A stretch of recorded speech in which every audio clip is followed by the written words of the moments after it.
Selamat sore para sahabat kanal hukum Elias Daburno. Salam sejahtera untuk sahabat-sahabatku sekalian. Hari ini saya terkejut membaca sebuah berita di mana tenaga ahli utama kantor staf Presiden RI Ali Mokhtar Ngabalin menyebut sampah demokrasi terhadap para demonstran yang melakukan demonstrasi penentangan terhadap undang-undang Cipta Kerja pada Selasa 13 Oktober kemarin. Ya, Ali Ngabalin di sela-sela memantau dari balik pagar Istana Negara menyebut atau berkomentar, di masa COVID-19 ini orang kirim demonstran. Di mana logikanya coba? Jangan jadi sampah demokrasi di negeri ini. Itu tanggapan atau penilaian Ali Ngabalin.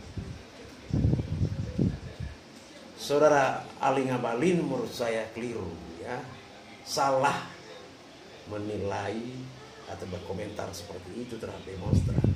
Mestinya saudara Ali Ngabalin berefleksi atau bertanya kepada pemerintah dan DPR, mengapa Undang-Undang Cipta Tenaga Kerja ini disahkan pada masa COVID-19? Ya kan? Yang ditanyakan, yang dikritik banyak orang, selain substansi juga kan prosesnya yang tergesa-gesa, terburu-buru dan tertutup.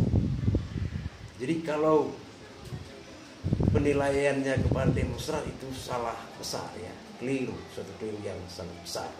Ali Ngabalin mestinya bertanyalah kepada pemerintah dan DPR, kenapa undang-undang ini buru-buru disahkan, diketok pada masa COVID-19. Yang kedua, saudara-saudara sekalian, pernyataan Ali Ngabalin ini bagi saya itu merendahkan martabat manusia. Menyebut sampah demokrasi itu merendahkan. Yang ketiga, Ali Mokhtar Ngabalin juga menginjak-injak pilar terbentuknya negara bangsa ini, yakni demokrasi. Bukankah demokrasi itu salah satu pilar penting terbentuknya negara bangsa Indonesia? Bukankah nilai-nilai demokrasi, hak dan kewajiban itu sudah diatur di dalam konstitusi kita? Kenapa pula saudara Ali Ngabalin menanyakan atau menilai demonstran sebagai sampah demokrasi?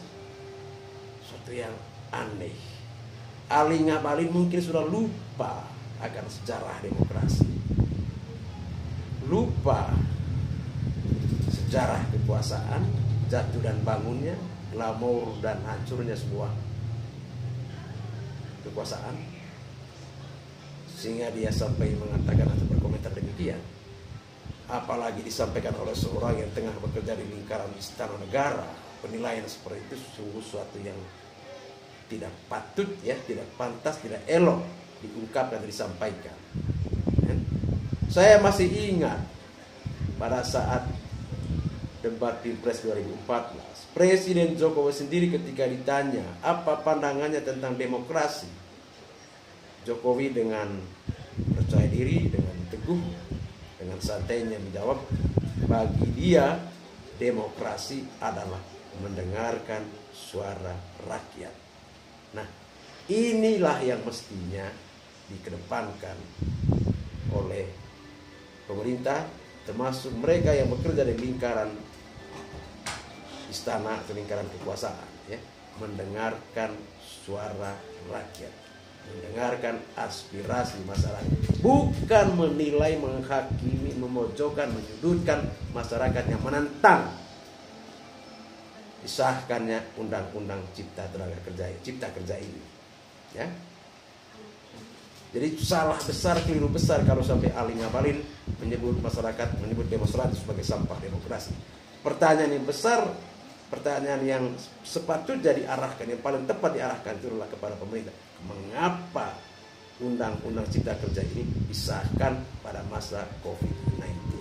Saya kira itu komentar singkat saya sebagai bahan reflektif, pertanyaan agar kita tidak melenceng, tidak menjadi manusia-manusia, warga negara yang mengoyak, yang merusaki, yang menghancurkan nilai-nilai yang penting bagi menguatnya negara bangsa Indonesia ini, yakni demokrasi.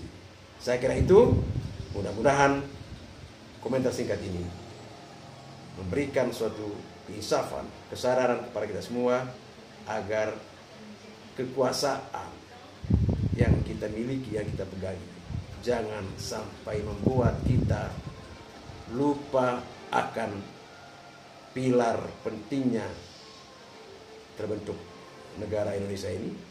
Yang kedua adalah jangan sampai kita menjadi orang yang menginjak martabat sesama manusia. Terima kasih. Salam Elias Double Mouth.